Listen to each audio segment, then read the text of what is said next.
So, Explain. Make sure that the lock of the wheelchair or the bed is locked. Explain. as patient consent, As patient's consent, please explain to the patient what you are going to do. sabi mo yun. Sabi mo, ma'am, my name is... My name is Aisa Ayala and I'm your caregiver. I'm going to ask for your cooperation so that I can transfer you to your wheelchair, ma'am. With your wheelchair effectively. Okay. First, I'm going to place you on the side of the bed. Okay. So, Baka kasi please tumaas be ang blood very pressure niya. careful not to do any activities that More on might not BP. instructed you to do. Kahit BP lang. Okay. And then while you are on the side of the bed, I'm going to what? Raise the head of the bed. Okay. Or if not, I will assist you to sit down with your legs straight, and then I will assist you to sit on the edge of the bed with your legs dangling. After that, I'm going to assist you to stand, and as you stand, you have to stand on your good leg. I understood that your right side is a little bit weak. Therefore, I'm going to place my left knee against your knee so it will not buckle, it will not bend. Okay?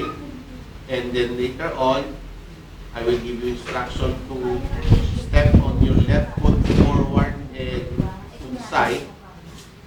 And I'm going, you and I will pivot each other for you to turn on the wheelchair. Okay? Tapos sabihin nyo, ma'am, do you understand? Okay. So, the wheelchair, the bed is in place. You already placed the gate belt. The gate belt must be not too loose, not too tight, but in that case, that is too loose. Right?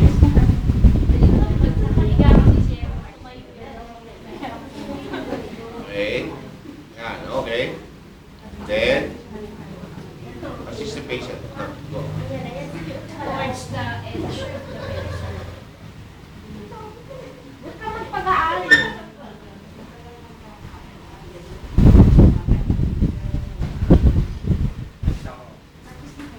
Ito patient.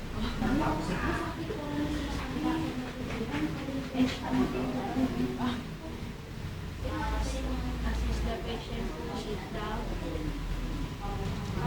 Okay, again. Yan ay kung merong kaya ng patient na to sit. Paano kung medyo hirap siya? Una, matanda yan. Ito yung basic. Pag matanda, mahirapan siyang mag-sit on long sitting, doing that such. Yan. Pwede rin naman siyang kitagilid.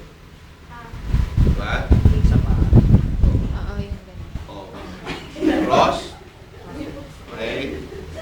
Pwede mo na rin siyang scoop. Yes, scoop mo na siya ganyan, diretso. Wala. Pasok ang problema mo. Mali. Mali ko kamay. Yan. Pasok mo sa ilalim. Yan. Ayan. Oh, yan. Then, at the count of 3, iyong mo yung patient, dapat over mo yung kumay mo. Yan. Yan. Then, the count of 3, 1, 2, 3, lift, then, walk. Yan. Okay. And then, yan. Magkapantay ba tuhod nyo? O, yan. Oh, the patient will walk on her buttocks forward. Walk in her ass. Buttocks. Botox. Okay. Okay. Yung good leg, touch the ground. Okay? Ito yung balo. Okay? Pero yung paa ng pasyente is in between your legs. Ha? Okay? In between your legs. Pag knee-to-knee ka, knee-to-knee, knee-to-knee ka na, yung kamay niya, yan, nakaganyan, but not on the leg. Tanggalin yung isang kamay lang. Yung good hand lang. Good. Yan. Ang problema niyan ay pwedeng maiwan to. Diba? Pwedeng maiwan yan. Kung paralyze yan. So, para di siya maiwan, sinasama mo doon. Diba? You will not pull a weakened extremity because your muscles and joint is so weak that it cannot support the joint. Okay? So, pwede rin yan na pwede siyang tumayo, mag-bear weight lang siya or kasi pag i-straight yung katawan mo at nakakapit siya sa may balikat mo but not on your neck, patient will stand. Okay? So, one, bend your hips and knee. Go, 1, 2, 3, up. Tayo. Tayo. Tapos po, nakaganyan na po ako. Tayo muna. Yan. Tayo mo muna. Hindi, kasi nakakukulo yung katawan eh. Huwag ka kasi yung ano! Matatag ka kasi. Oh, then, step backward yung kamo. Right. Then, forward yung kanyang forward lateral. Then, yan. Push. Okay. Push. Then, then, pag nag-touch na yung paa na yung likod ng tuhod ng patient, ready na siya paupo. Right? So, in that case, hindi makakaupo yung patient kung yung tuhod mo ay nasa tuhod niya. Tama? So, gagawin mo ngayon kasi yung paa ng patient ay nasa likod. Tama? Nasa likod ba? So, malakas yun.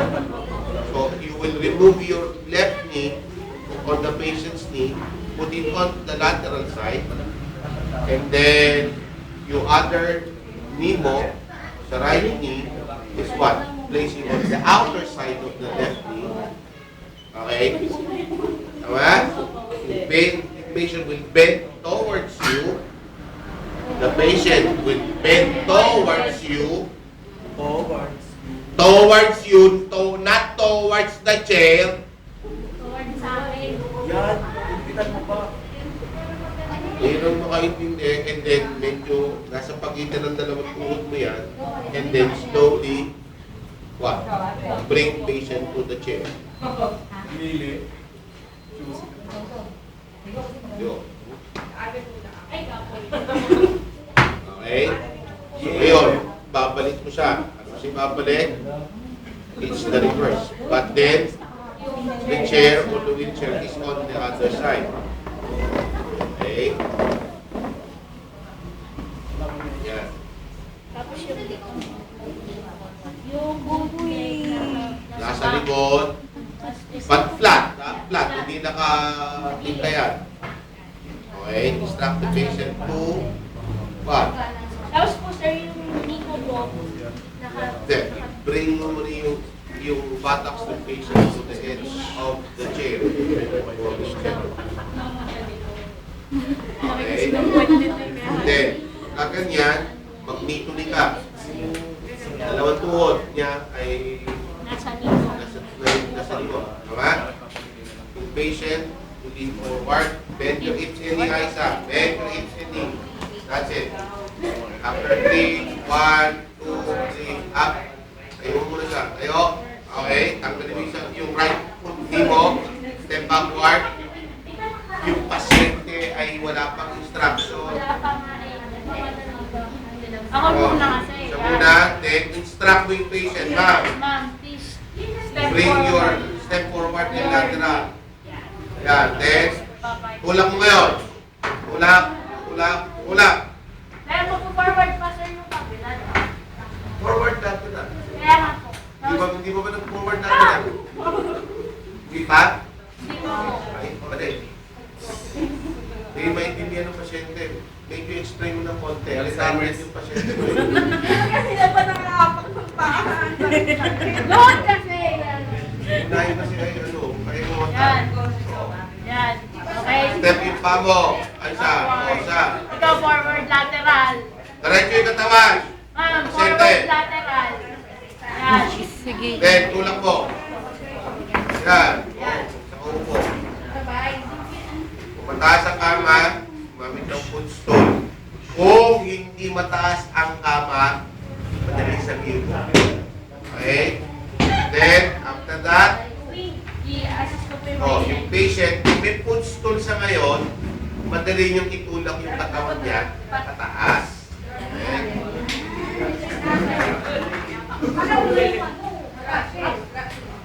Yan. Then, higa mo siya. Ganun dito.